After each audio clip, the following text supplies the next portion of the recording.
Picture this scene. The room is ultra dark. You're pressed against the sofa cushions by a strong man with his wet tongue stroking your neck. The sofa and cushions are not that soft, and your head is turned, stretched even, facing just the right angle to stare out the window and into the neighbor's lit-up attic, where a shimmering light glows up the face of a doll, and it is so far away you can't make out any of its expression. It becomes a game for you to make out what its face is telling, but no matter how many times you get pinned against that sofa, you never figure out what it tries to tell you. It has been 11 years. I am now 21 years old, an outsider trans girl turned barista for a company that sells primarily to white cis mall babes. And I have been planning on retaking my rightful first steps into adulthood with my best and only childhood friend, Kyle. Yeah, he lives every bit up to his name. A hype beast who peaked during his high school football years and DJs for a trashy nightclub, who acts unrestingly like he has been force-fed Monster energy drinks since he was an infant, when really it's probably ADHD. His dad, Bob, loyally, has promised to pick us up from the nightclub at midnight when Kyle's playtime is over, for our safety. Bob's a Bob, the same way Kyle's a Kyle, a man who could be anyone, so his friends, colleagues, and family had to nickname him Bob the Builder, which clarifies him. He works construction, and I guess people have always thought of him as stereotypically kind and normal. My parents have heritage in the Middle East. They fight loudly and regularly, and are not well liked around our block. Luckily, my younger and older siblings have turned out better people so far. So we automatically stick out, and since tonight is my first time going out, I've had to keep it a secret from them. I hang out with Kyle after my shift has ended, going to random local thrift stores. We're about to exit the most moldy-smelling one when a fat doll pops up out of nowhere. It looks like it has been sitting there collecting dust for the past 11 years. I know it is the right one, the one from the attic. Even though I was never able to read its expression, its hair, clothes, and shape are too recognizable for it to be any other. Finally, seeing its expression up close feels like a sudden anticlimax. It has gone from a hazy mystery to an average-looking vintage doll staring right back at me. Without letting Kyle know why, I buy it. Perhaps I don't know the reason myself, why I feel like I should own it. Where would I even put it? I still live at my parents'. We don't have time to go back to my place, so we head straight to the nightclub where Kyle will be practicing since he's still new, and we have a couple of mutual friends there who co-own it. What the fuck is that? Is the question of the night, referring to the 3-pound heavy baby I'm carrying around awkwardly. Sorry, that's our new friend. I forgot to introduce you, I say. Who the fuck brings a doll to a nightclub anyways? Kyle is not happy about it, being my opposite in many ways, as straight and masculine as a hammer or spanner. When they start with the drinks, I am sober in the most epiphany kind of way. That is, I simultaneously care less and less about how I stick out and feel like I don't belong here, and really am glad that I don't get hammered by alcohol the way that they do. My fat doll becomes attractive to their drunk minds, a genuinely amusing play tool that gets passed around in a circle, used mockingly as a Lolita, and less offensively as a hostage to their strong and sour alcoholic breaths. I give in to their caricatured selves. The tension around my neck loosens up, and I too engage in their mockery and silly dancing. At some point, I forget keeping track of time and checking my phone for new messages and notifications. People stream in like silverfish on a bathroom floor until the club is filled with people in slick and shiny clothes. The pumping loud music is making me feel dizzy, even though I've had nothing but free tap water all night. Kyle introduces me to a girlfriend of his I've never met. She's cool, goth, and her eyes pierce deep into my soul as she pulls me onto the dance floor, leaving my doll in Kyle's lap as he tells me that he has to go take a piss, and I answer, "Well, bring the doll and just don't take a piss on it then, Kyle." And he smirks. The night is gone like that. Any frustration, any concern evaporates into the thin oozing smoke, penetrated by colorful laser beams, a hard pounding in my chest, a gleeful smile in front of me, and my matching rhythmic dance moves to those of a new friend. And then the screams. The kind that doesn't belong here. Guttural, panicked, someone just fucking died. Kind of screams. Reality hits me like a bowl of ice water. Groups of people push to the exit. I have no idea where from the panic arose, but I know I have to follow people outside. I'm pushing past them aggressively. Kyle's friend is gone. I throw my elbows to rush faster and make space. I check my phone. It is midnight. It is midnight. Where did I leave Kyle? Where did Kyle go? People exit in different directions, but I know where to go because Kyle's dad should have been here now. So I go to where we had arranged for him to pick us up. To the side of the club, a small parking area lit by flickering streetlights. People are running away from there, leaving a body behind on the asphalt with a man kneeling screaming his name. Kyle, no, no, no, my son. No, no, no. I run to them unaware of any danger or sensation, other than that my heart is in my throat. Electricity shoots bolts through my body. He's dead. He has no face. It's replaced by mossy red matter. They're soaked in a pool of blood. His dad doesn't even notice me. I am so sorry, I say, as if it's my fault that Kyle is the one who is dead. Bob still doesn't hear me. Other people come and try to pull him away from the body, and sirens ring discordantly.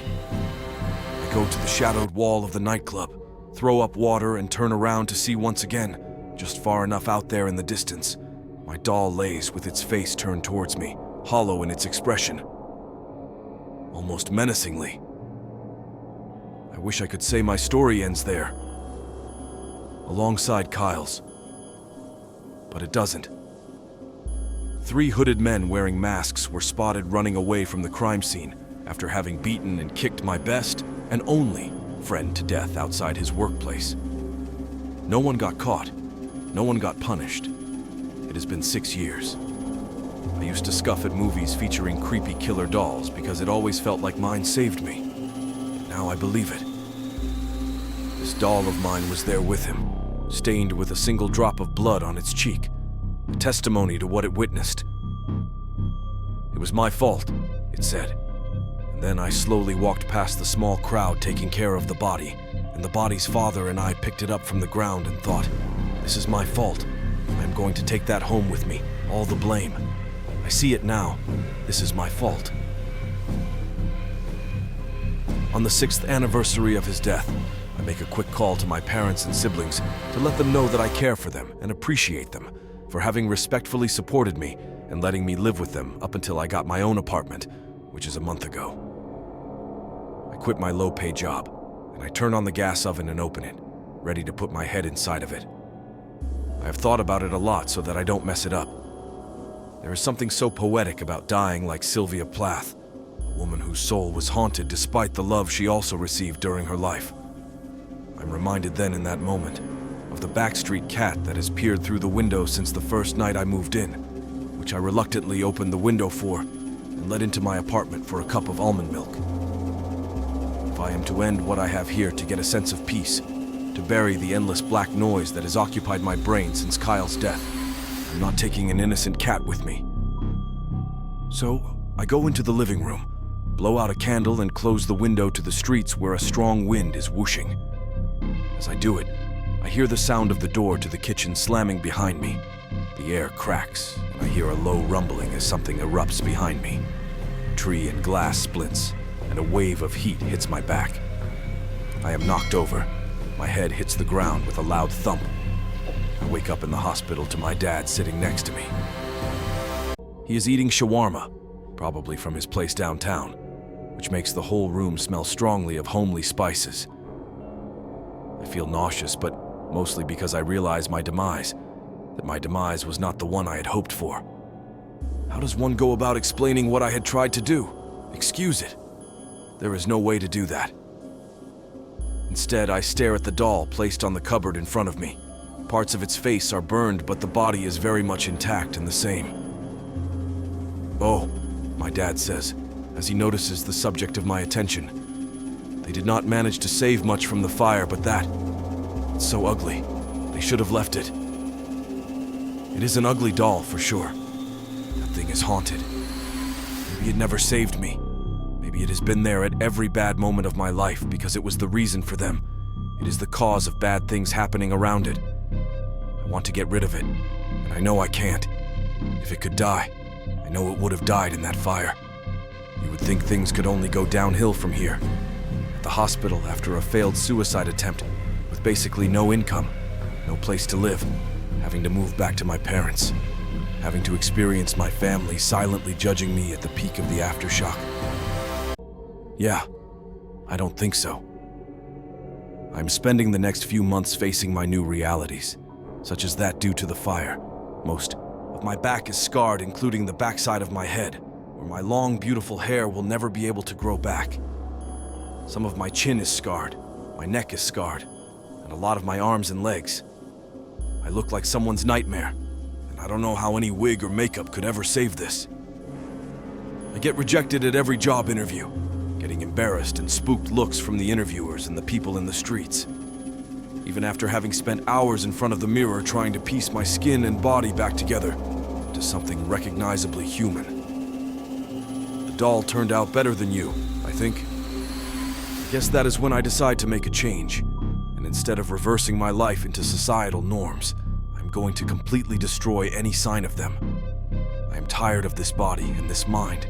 There are only a few things I have been definitively good at anyway, and if I stay, I want to fulfill the revenge I sought out in the first place. My only and depressing regret is that I got the wrong person killed. Technically, the beating was only supposed to land Bob, Kyle's dad, in the hospital. I was too much of a coward to ask the small group of white druggies from the edge of our suburb to finish the deed after I paid cash. Naturally, I had saved up and withdrawn money from the bank ever since I started working my first job at 16. I just guessed they took it too far and got scared when they realized they jumped the wrong family member. Bob and Kyle do look somewhat alike, as fathers and sons typically do. I haven't heard or seen them since, and I don't care to because I don't blame them. It is me who was responsible for looking out for Kyle, me who hired them knowing their history and not at all caring if it would have turned out the same for Bob, splashed out on the street for all to see. Maybe I sound insane, but that is what he made me feel. Wrong and worthy of destruction for the reason of existing. For years, I would escape my parents' fights by going to Kyle's and finding comfort in how much more average-looking, ideal his home life appeared. We played games on his PlayStation. Kyle even got me to play ball games with him. We chatted about life and everything cool and not cool, deep and not that deep. Kyle's parents were happily divorced. Since his mom was a career lady, Kyle naturally favored staying with his dad. I never saw Bob around much, because he too would work pretty late. But when I came over at night because of my parents, things started to change. He would never leave me and Kyle alone, out of sight, except to bring us ice cream from the fridge and soda. He seemed like a perfect dad, probably too perfect. And then one day, it was like he flipped the switch. His face grew more serious as he asked first Kyle and then me to undress. Kyle's face blushed with redness. I couldn't stand looking at him. He tried to ask his father if they could do it later, alone, privately. Both understood what was about to go down and had no clue what it meant. He didn't seem to force Kyle to do anything. Kyle appeared as if he went along with it, while I stood there frozen. "You too," Bob would say, sneeringly. Petrified, I removed my clothes like he told me to, and I felt myself distancing from my body, which was wrapped in cold air and goosebumps. Sometimes he did both Kyle and I. Sometimes he did only me and made Kyle watch. I still couldn't stand looking at Kyle. So there I stretched my neck, looking out of the window into the neighbor house's attic across the street, at the doll that I now own. I don't know why I ever went back. If it was for Kyle's friendship, if it was the desperate belief that everything else about his home life was perfect and better than mine, if it was because I felt that, even though what Bob did to my body hurt and left me feeling dirty and shameful, I still somehow felt that it was so much better than the lack of control in my own house. Somehow the act of going back felt like I did have a sense of control, and that it was rewarded in the end with Kyle's lifelong friendship. Now Kyle is dead because of me. I had arranged that night out where we would need to get picked up, made sure that it was Bob who would come to get us, and showed the gang members who to go for, while I would be dancing the night away with Kyle. Obviously, I knew it would hurt him emotionally, but I trusted my gut that it was for the better, because Kyle still lived at home, and I still saw the way he acted around his dad, timid and uncomfortable when he got up close to him. I knew that it was right, but I messed up everything, and I have to do it over. I have found another strategy. Bob wasn't only interested in kids, he was also interested in hookers. Here I find myself unable to get past a job interview for a normal job. I must go rogue. I tell my family that I am safe, but I'm going to be away for a while, and they try to hold me back, but they can't refuse because I am my own adult. It is depressingly easy to get into prostitution today. One contact becomes your ad, and suddenly you're sold like a cheap car on Craigslist. So much for self-empowerment and feminism. I don't have any clothes I consider slutty, but I find out that it doesn't matter. They'll treat you the same. And all the sexual trauma awakens, rushes down my spine, and keeps my body stiffened like I am in electrotherapy, breathing through my teeth. The greedy sensations, the foul smells, the taste stuck in the back of my throat that I will be washing away with soap in the bathroom later. And the best part, I can't stop. This is what I was made for. And it all crescendos the day Bob becomes my client and takes me home. It's been a while, he says. I tell him to shut up. My voice has grown up. What? He says anyway, and I tell him that I don't want him to make me remember. All right, he answers. Over the next many years, I willingly see Bob. Bob becomes my client, and I become his. Sometimes he makes me dress up as Kyle in his old clothes, all of which I know by heart, and sometimes he tears up and asks me to just sit with him and hold his hand. I don't know which makes me feel more ill. When I fuck with Bob, I make sure to make him feel loved and seen and heard. I do everything that he wants me to. It is like I am his doll. This is a punishment for both of us, I think, fittingly. My life has turned into our life. We are one side of the same coin, the victim and the perpetrator. He buys me things and asks me out, too. We lay in bed after fucking, and I let him cook breakfast for me in the morning. By the time Bob is in his late 60s, we are in a loving relationship. I no longer have ties with my family. And by loving, I mean, I hate every single inch of your skin, but I will tolerate you until it's time. Because one day he will die by my hands, too. He frequently talks about marrying me. Discreet marriage, of course. Not because I am the childhood friend of his dead son and much younger, but because I am a trans girl. His colleagues, of course, can't know. I don't reject him, but I appear reluctant. I don't want him to know that I want the marriage to happen, too. So by the time we are officially and discreetly married, I am ready to finalize our time together. Serving by serving, I put a little bit of rat poison in his drinks. He falls ill, pale as a white sheet, and wet with heavy beads of sweat. His lips are bluish. He throws up a lot. I keep it going. Serve him just enough to keep him ill for extended periods and drag it out. Make sure there are periods when his health is better, and he can return to work to avoid suspicion. It is a slow process, but this is what I have waited for. I realize that I do not find joy in seeing him die slowly, but there is something else that makes it worth it.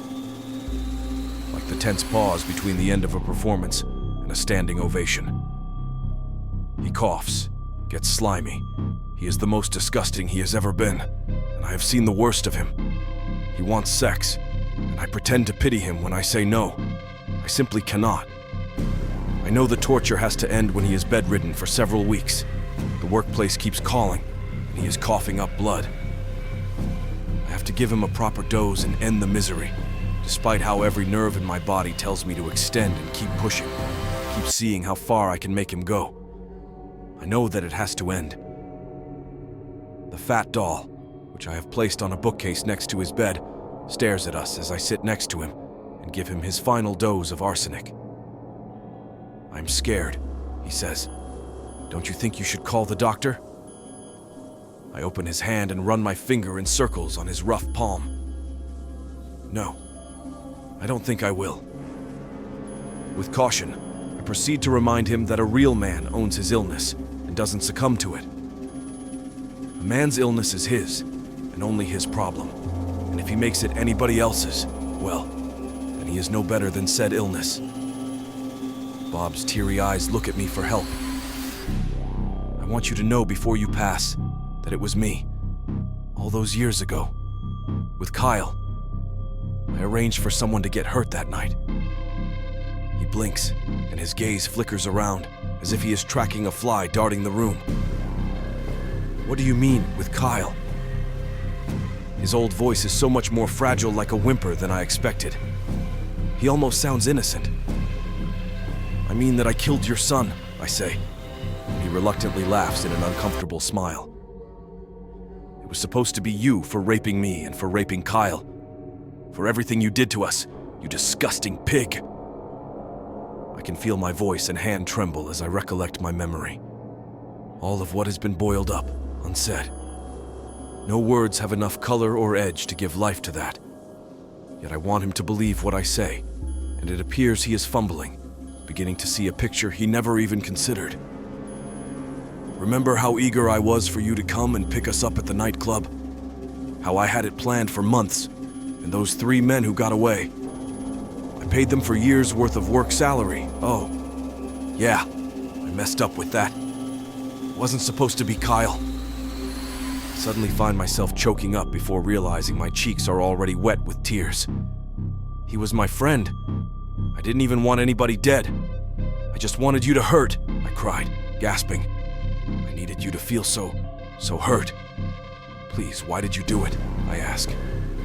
Through my blurred vision, I see his face distorted too, in a sad frown with ugly tears and snot running down his face. It feels like I am looking at the real Bob, caught in shame and self-pity. I can't tell if he is crying for me, for himself, or for both of us. I stop myself from squeezing his hand and let go.